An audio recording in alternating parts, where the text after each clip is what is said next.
You remember this? You remember when this came out? Military leaders saw pandemic as a unique opportunity to test propaganda on Canadians. This came out in the Ottawa Citizen. This is from 2021. That they came in full announcement that the fear mongering, the lockdowns, the 6 feet rule, the you're going to kill grandma if you go out and visit your friends, if you go out to dinner, if you go outside and exercise. How dare you? Was a measure of control. It was a measure of propaganda that they're inflicting on Canadians. And every level of government was trying to roll this out in a tyrannical way. From Justin Trudeau to Doug Ford to other premiers, even municipal governments. A plan devised by the Canadian Joint Operations Command relied on propaganda techniques similar to those employed during the Afghan War. They were using war-style propaganda to manipulate people about a virus that they didn't even know anything really about. And you weren't allowed to know anything about it because doing your own research was deadly. That was part of the propaganda, ladies and gentlemen. But Brett Sears says it's finally happening. Today, I received the first batch of the 450,000 pages of Theresa Tam's emails. So Theresa Tam, that's our national health minister, the Anthony Fauci of the North here, who has been a conflict of interest throughout the pandemic that we have uncovered a lot of dirt and disgusting betrayals that she's done to this country, has never been held accountable, by the way. At least with Anthony Fauci, they grilled him, they testified him, they brought him to Congress, people are aware, but Theresa Tam has never been held to account. But now Brett Sears apparently has a bunch of emails. I've submitted a request under the Access of Information Act and will be receiving all of her emails in batches of 1 month time periods for 19 months. The first one is from December 2019. I'm going to need help, though. I'm going to need help going through these. Originally, I planned on crowdsourcing them for info, but AI has improved so much in the 3 years since I made the request that perhaps we can help process the PDFs and summarize them. Anyone out there with experience with AI and PDFs, any other ideas on how to best approach this monumental task? Please share this point and tag people who might be interested in helping or send this post to them. Let's get to the bottom of the lockdowns, mandates, and the mass human mRNA injection experiment.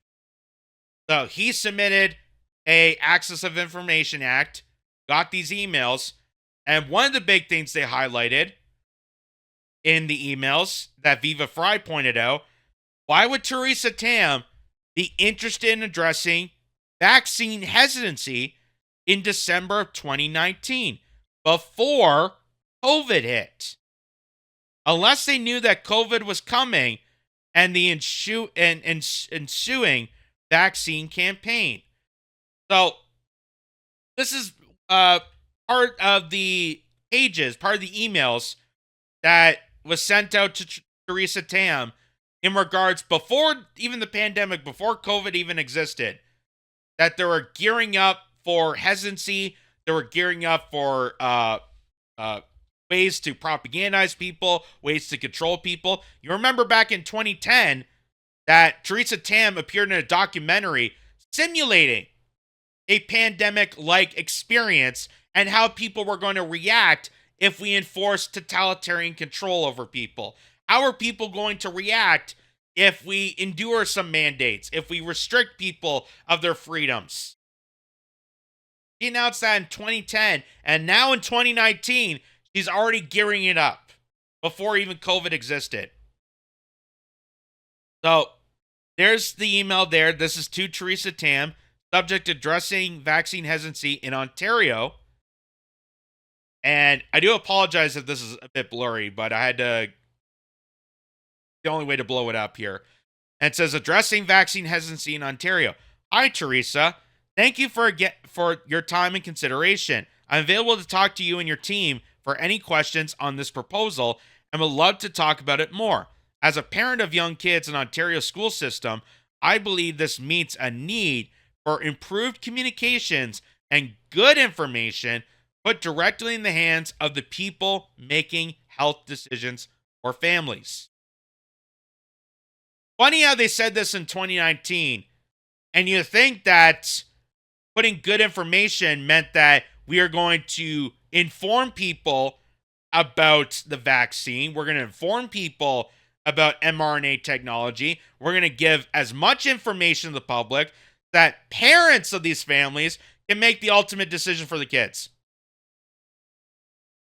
You would think that, but no, that's not what happened. They hid information, they censored people, they combated people for doing their own research, and then they scolded the parents. The parents who have the ultimate say in their children, and saying that the children have to be in the care of us. We know better to raise your kids than you.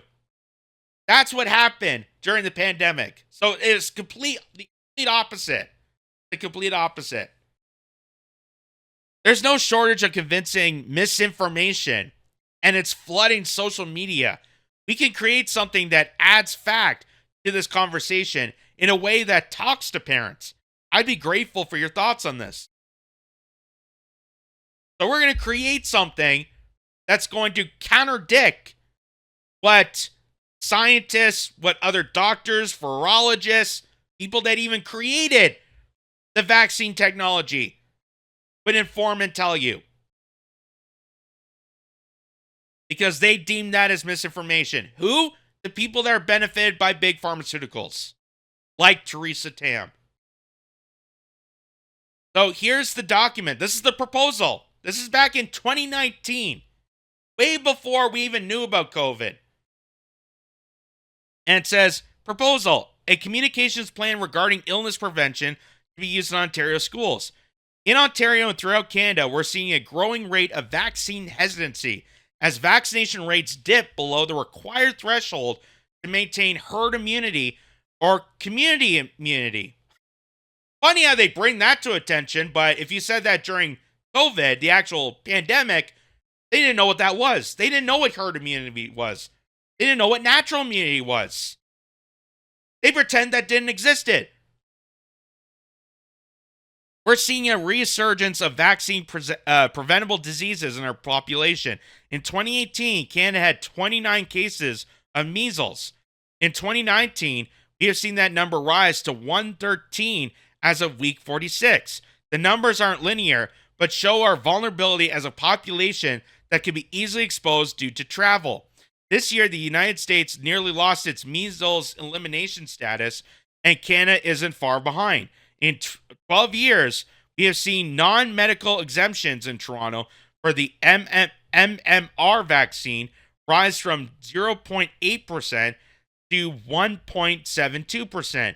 This is estimated to 20% of Toronto parents are vaccine hesitant.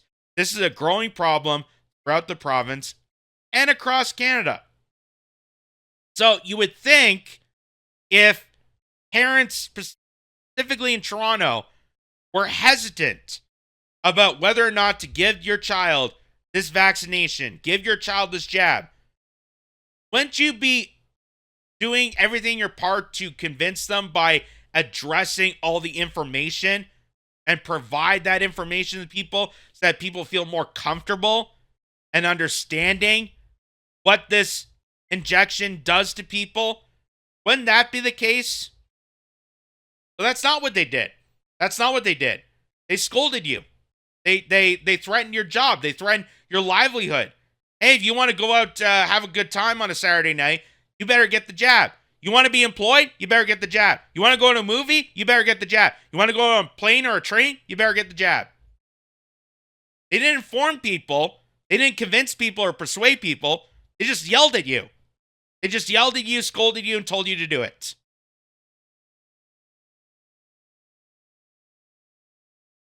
The issue, there's a great deal of misinformation about vaccination and vaccine preventable diseases on the internet, and communications addressing the necessary and benefit of vaccination is often less accessible, less clear, and less discussed. As a result, when decision makers, parents, have questions about vaccination for their children, they are more likely to find misinformation than facts, and misinformation is more likely to be shared in a way that's compelling and easy to understand. So, again, the way to combat this is not silencing people, but to actually provide more information, provide more context. You have to create an argument for your case. So that's not what they did. That's not what they did. And what we discovered in the reason why they silenced opposing voices is because they knew that the vaccine was troublesome. They knew that there was qualms. They knew that there needs to be some sort of investigation. Even the people that created the technology were concerned about this. And they were trying to hide the data so that more and more people were fear-mongered into their agenda. But it's very safe and effective. The agenda is very safe and effective. Young parents today have the benefit of not growing up with the consequences of diseases vaccines prevent the same way previous generations did. They haven't seen the full strength of measles, mumps, diphtheria in a population, making it more difficult to understand how these diseases would affect their children. Again, it's not the same thing as the COVID jab. Completely different technology, completely different viruses. You don't keep getting the polio shot to prevent polio. People got that shot and it went away. It went away. That's a totally different technology and a totally different vaccination than what COVID went through. So their response: create a multi-pronged approach to communicate with parents regarding vaccination and illness prevention for their children, providing them directly with facts and useful information. Again, complete opposite happened. Complete opposite. Because they didn't provide information from doctors. They scolded doctors. They threatened doctors. Hey, get into line with this big pharmaceutical agenda, or we're going to take away your license. We're going to fire you. And that's what happened here in Canada. A lot of the doctors and nurses were fired during the pandemic, which artificially created the hospital shortages. Remember that? Remember when they said they didn't have enough beds, there wasn't enough doctors, and they blamed it on you.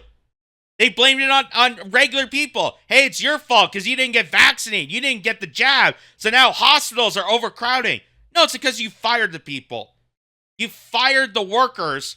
You created this artificial short staffing issue that's still happening to this day, all because you wanted to build up this narrative. So it goes on to say components will include direct messaging to parents through school communications, messaging, printables for school, web resources, blah, blah, blah. Scroll down to future goals. So this is what this proposal kind of ushered in as COVID hit. Again, this is in 2019. How would they know about vaccine hesitancy back then in comparison to the pandemic that happened later in the end of 2020 into 2021? How would they know about that? Future goals: pursue a single vaccination schedule across Canada. Pursue a digital vaccination record system, meaning a digital ID, which is exactly what they were pursuing during the pandemic. Hey, you got to put a little app on your phone to show that you're jabbed, to show that you got it, so you can access different buildings, so you can go outside, so you can have a social life. Include vaccination early in H and PE curriculum, which I believe that's a health and physical education curriculum. So basically, they want to enforce that agenda to school-age children. Instead of teaching them about vitamins, instead of telling them about exercise, getting sunlight, vitamin D, healthy precautions, the necessary benefits for human survival. No discussion about that. Don't teach them about that, but teach them about how good the pharmaceutical lobby firms, how good the big pharmaceutical cartels are treating you. The same people that orchestrate to create the diseases and then sell you the solution. Tell them how much you love Bill Gates. the non-doctor medical advisor, the guy who barely finished college, and then go and scold, Dr. Robert Malone, Dr. Pierre Corey, or sorry, Dr. Pierre Corey, Peter McCullough, Dr. Pierre Corey. I always get those confused. Dr. J. Bachara also. So here's another email that got leaked out. This is from December 20th, 2019. And it went to all these different people. And it says, on Wednesday, December 18th, Ambassador Norton held their first formal bilateral meeting with the World Health Organization. Director General Tedros Adhanom, I can't even begin to pronounce that name. Also in attendance were Jane Ellison, Executive Director, External Relations and Special Advisor to the Director General, Peter Singer. The meeting served as a good opportunity to highlight the many shared global health priorities between the World Health Organization and Canada. In particular, the regard to universal health coverage, health security, sexual and reproductive health rights, health and the environment, gender equality, non-communicable diseases, and other many areas. This first meeting also provided an opportunity to reaffirm Canada's continued commitment to the WHO. Ambassador Norton reassured TG Tedros of Canada's continued interest in WHO, and evidenced by the recent joint visit to the trip by the Health Portfolio and Global Affairs, and our plans for a bilateral strategic dialogue in early 2020. The bilateral meeting set the stage for continued strong Canada-WHO coordinates moving forward. And we know that the WHO is a corrupted organization brought to you by the big pharmaceutical lobby groups, by Bill and Melinda Gates Foundation, by Gavi, which is also a Bill Gates funded orchestration that helps create these problematic diseases that seem to spurt out of nowhere, and then they're trying to sell you the solution. Bill Gates congratulated himself when he was in Davos. He congratulated himself on CNBC, saying that his investment got a 20-to-1 return, meaning that he got $200 million. $200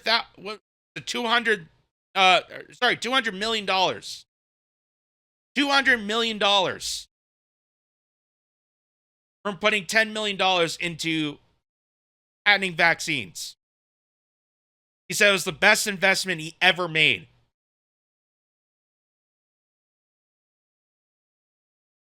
So it goes on here. I'm not going to read all of this, but I just want to read some of the highlighted parts here. The upcoming strategic dialogue will be another step. DG Tedros welcomed these messages, including on governance. So this is the WHO. This is their proposal when they said that, hey, if we declare another pandemic, a global-wide pandemic, the WHO will override the powers of individual governments. That was part of their pandemic act that they want other nations, including Canada, to sign off on. Which would mean that Canada would lose its sovereignty. It loses its individuality. That we be completely controlled by one global order. If they call a pandemic. On their discretion. Not our discretion, their discretion. Here's another one. 25% of Canada's aid budget currently goes to global health, but the majority of it goes into Global Fund, Gavi, and GFF, and others who rely on WHO's technical expertise and country presence to underpin their own work. So we're paying NGOs and people like Bill Gates, that's what Gavi is, to orchestrate a pandemic situation that presses on civilians, all these nations that pay their money towards, and then we have to lock down, we have to obey to their jurisdiction because they take over. And then these same NGOs, these same organizations, then profit off the solution to the problem that they have caused. You see how this is a huge, Eye-opening scam. And people tell me, why do you keep bringing up COVID? COVID was done. COVID's over. They want to try and memory hold this. They want to try to ignore this as much as possible.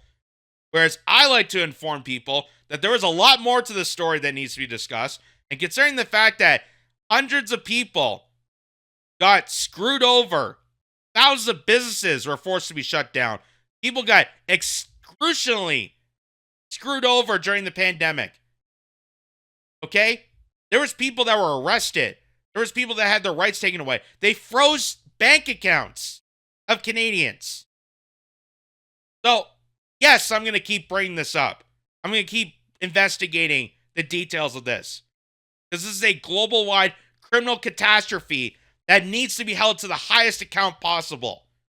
This is one of the most criminal acts I've seen in my lifetime so far. So far. Here's another email that got released. This is from Theresa Tam to Anna Romano, who's part of PIAC, which is the Public Health Agency of Canada. And it says, thanks, Anna, sent from iPhone. Hello, Tina. Attached is a backgrounder on opportunities for engagement with INFC for today's meeting with Kelly Gillis. So INFC, that's the housing. That's the Housing Ministry, Canada. INFC, I do believe. Housing. Housing and Development, I do believe.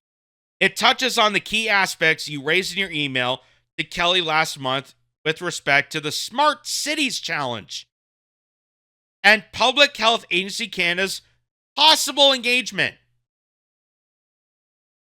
Why would public health agencies be concerned about smart cities? Why would those two conflate each other?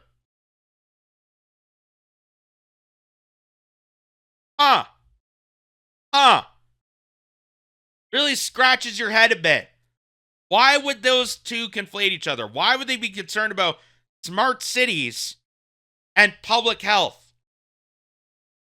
Considering that we had a lockdown, we weren't allowed to travel anywhere, and they were trying to pit people into certain districts. The same people that want to create, not even hyperbole, concentration camps of the unvaccinated. Why? I wonder why they'd be talking about smart cities in this way. Interesting. In addition, we signal an opportunity for collaboration on PIAC's Healthy Build Environment Prize Challenge, an idea that emerged at the Federal Dialogue hosted in 2018 by PIAC and INFC.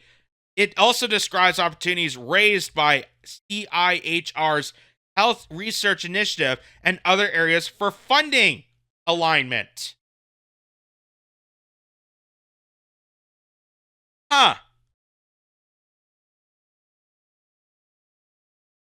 So, there's a lot to this. Like the Brett Sears said, 450,000 emails. Those are just a few that I wanted to highlight there. There's more to this thing. But luckily, this guy Adam here says, I made a custom searchable AI for the Theresa Tam emails. Interested journalists can access it in a link below. Credit to Brett Sears for sourcing these emails on Freedom of Information requests. You will need an open AI to access this tool. Please send all feedback to me. I will work to keep improving for you. The AI can read all the emails and answer questions and provide analysis, as well as help you search the emails. So he leaves a link there. Obviously, this is going to be very useful for people to address this. And really, for the lack of accountability that our parliament and our judicial system is doing to this, we can at least rely on each other. This is what's great about Canadian citizens, that when push comes to shove, when the lack of accountability is presumed in parliament and presumed in politics, it comes down to people like us. We become the watchdogs. And that's what we're seeing here. Now we're finally getting more accountability on Theresa Tam, because we know that the parliament system has been completely compromised during the pandemic, completely compromised by big pharmaceuticals, by the big globalist agendas that are pursuing other interests using COVID as an exploitative measure to push the agenda. Now we're able to see clear through these AI tools, through these models, to search up these emails to find conclusive evidence on the wrongdoings of Theresa Tam. So, again, to remind people of how Theresa Tam was able to somewhat find out in 2019, predict that, we need to create this organization because we feel that there's going to be some more vaccine hesitancy. Why would they be concerned about that in 2019, I wonder? Theresa Tam, who is now nowhere to be found, was part of a 2010 pandemic documentary where she suggested people have tracking bracelets for mandatory quarantine. She made her sick idea a reality when she tracked 33 million Canadian cell phones during lockdowns. Never forget. That's from Ryan Gertson, pointed that out. And here is Matt Orfala, who does great montages, hilarious montages. And I just wanted to show people, to remind you, how much fear-mongering propaganda and no information they gave to you purposely to fall into line and scare you into their horrendous agenda. That all the rhetoric that you heard in the emails about how we need to inform parents to make it safer, that was all complete crap. That was all complete crap. Because what we saw during the pandemic was weren't allowed to know anything. You weren't able to look at it. If you did your own research, you're considered a villain. If you go against the grain, you're considered a villain. And fall into line, do the right thing. Otherwise, you're going to kill grandma. So here's just a little bit of it. We want to make sure that people can discern the truth from the misinformation. And we want to make sure that everyone understands that no one's safe till everyone's safe. No one is safe. No one is safe. No one is safe. No one is safe. No one is safe. Nobody's safe. No one is safe. Nobody is safe. This is a post 9/11 axiom. Safer, but not yet safe. No one is safe. No one is safe. No one is safe. No one is safe from COVID-19 until everyone is safe. If the whole world isn't safe, none of us are safe. No one is safe. No one is safe. Nobody is safe until we're all safe. Health experts have been saying nobody is safe. Nobody is safe until everybody is safe. Nobody is safe. The science is clear. None of us are safe. There is no safety. No one is safe. No one is safe. No one is safe. No one is safe until everyone is safe. No one's safe. Nobody is safe. Nobody's safe. No one's safe. We'll never be safe until we're all safe. We are never going to be safe. 99.5% of people are safe and will survive COVID-19. The only positive thing out of this is we should be able to manufacture a lot of vaccines, and Nobody will be safe if not everybody is vaccinated. you don't have a choice. As long as not everybody is vaccinated, nobody will be safe. Normalcy only returns when we've largely vaccinated the entire global population. So Get the fucking vaccine. You need to get vaccinated, and if you don't, you are going to die. I know you're vaccinated. You're the smart ones, but you know there's people out there who aren't listening to God and what God wants. You know who they are. The unvaccinated people. My message to unvaccinated Americans is this. If you are the unvaccinated, you are the problem. You're the problem. Condemn them, shame them, blame them. The only people that you can blame are the unvaccinated. Frankly, we can't trust the unvaccinated. They should not be part of polite society. Lunatics who won't take COVID vaccines walking around lawfully unvaccinated? That's psychotic. If you're willing to walk among us unvaccinated, you are an enemy. You have no right not to be vaccinated. You don't have the right to contaminate someone else. You can't go around pointing a gun in somebody's face, which is what it is when people are unvaccinated. They are all idiots and losers. This is a real movement in this country against the unvaccinated. Jennifer Aniston is cutting non-vaccinated people out of her life. Unrepentant, unvaccinated. They should be removed from the hospital. Those who refuse to be vaccinated should be denied health care. Vaccinated person having a heart attack? Yes, come right on in. We'll take care of you. Unvaccinated guy, rest in peace, Wheezy. Some doctors are saying they'll refuse treatment for people who choose not to get the shot. Why are hospital and ICU resources going to them? Morons who will not get the shot. The unvaccinated clowns. Idiots who think that they can do their own research. Don't do any of your own research. Doing your own research is associated with conspiracy theory circles. This go-it-alone approach, doing your own research, that can have serious consequences. You should get prison time for even questioning the vaccines. Can we all stop saying, I need to do my own research? That phrase, do your own research, is 4 words. 4 little words that are hurting America. Doing your own research hurts America. Everybody has a supercomputer in their hand that empowers them to do their own research, and that's the problem. You must not do your own research. I need to do my own research. I don't understand what that means. I'm doing my own research. You can't do your own research unless you're a scientist. Do your own research. Maybe you've told yourself you're playing it safe, you just want to wait and see since this is a new vaccine. No. Grow the up and get the vaccine. Unvaccinated people spread the virus. Get the vaccine, you dopes. Don't be a Get yourself vaccinated. That's just all there is to it. There's no excuse. No excuse for being unvaccinated. There's no rational and no emotional argument that adds up against getting your damn shot. There just isn't. But you made a conscious decision not to get the vaccine. I also have natural immunity. So for me, personally, this vaccine poses a greater risk than a benefit. I'm also not a risk to any of you. Let's look at the science. So we see that the natural infection is given greater protection or slightly greater protection than vaccination.